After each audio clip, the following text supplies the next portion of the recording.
She was beautiful, famous, and dangerous, they said.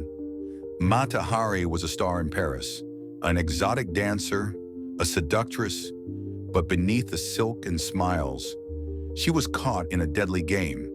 During World War I, France was paranoid. Spies were everywhere, and when the war turned bloody, they needed someone to blame. In 1917, the French arrested her, accused of spying for Germany. The evidence was thin. The trial was rushed, but the verdict was certain. Guilty of being a woman who knew too much, who moved too freely, who charmed too easily. On the morning of October 15, 1917, she was led into a courtyard at Vincennes, refused a blindfold. She looked her executioners in the eyes. "I am ready," she said. 12 rifles fired. She didn't flinch. Mata Hari died at 41, not just as a spy, but as a symbol of mystery, power, and fear. And to this day, no one is quite sure who she really was.